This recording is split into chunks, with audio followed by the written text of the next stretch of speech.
আল্লাহর হুকুম না দেওয়া সত্ত্বেও হজরত জিব্রাইল কেন সমুদ্রের তলদেশ থেকে কালো কাদা তুলে ফেরাউনের মুখে ঠেসে দিচ্ছিলেন? হজরত মুসা আলাইহিসসালাম এবং তার অনুসার বনি ইসরায়েলরা যখন রাতের অন্ধকারে মিশর ছেড়ে পালাচ্ছিলেন, তখন ফেরাউন তার বিশাল সেনাবাহিনী নিয়ে তাদের পিছু নেয়। লোহিত সাগরের তীরে এসে হজরত মুসা আলাইহিসসালামের সামনে অথই সাগর আর পেছনে ফেরাউনের রক্তপিপাসু বাহিনী দেখে আটকা পড়েন। তখন আল্লাহর আদেশে হজরত মুসা তার লাঠি দিয়ে সাগরের পানিতে আঘাত করেন, আর সাগরের বুক চিরে তৈরি হয়ে যায় বিশাল এক রাস্তা। হজরত মুসা ও তার কম নিরাপদে সাগর পার হয়ে যান। অহংকার ফেরাউন ও তার বাহিনী নিয়ে সেই রাস্তায় প্রবেশ করে, কিন্তু যখন তারা সাগরের ঠিক মাঝখানে পৌঁছায়, তখন আল্লাহর আদেশে সাগরের পানি দুই পাশ থেকে ধেয়ে এসে তাদের উপর আছড়ে পড়ে। পানির প্রচণ্ড তোড়ে যখন ফেরাউন হাবুডুবু খেতে শুরু করে, তখন সে বুঝতে পারে যে তার মৃত্যু নিশ্চিত।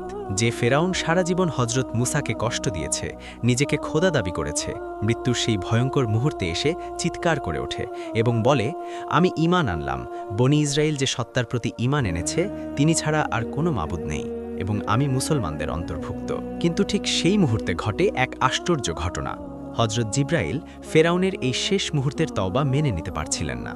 ফেরাউনের সমাহন, অহংকার, জুলুম আর নিষ্পাপ শিশুদের হত্যার কথা ভেবে হজরত জিব্রাইলের মনে এতই ক্ষোভ ছিল যে তিনি সমুদ্রের তলদেশ থেকে কালো কাদা তুলে ফেরাউনের মুখে ঠেসে দিচ্ছিলেন, যাতে সে আর তওবার বাক্য উচ্চারণ করতে না পারে।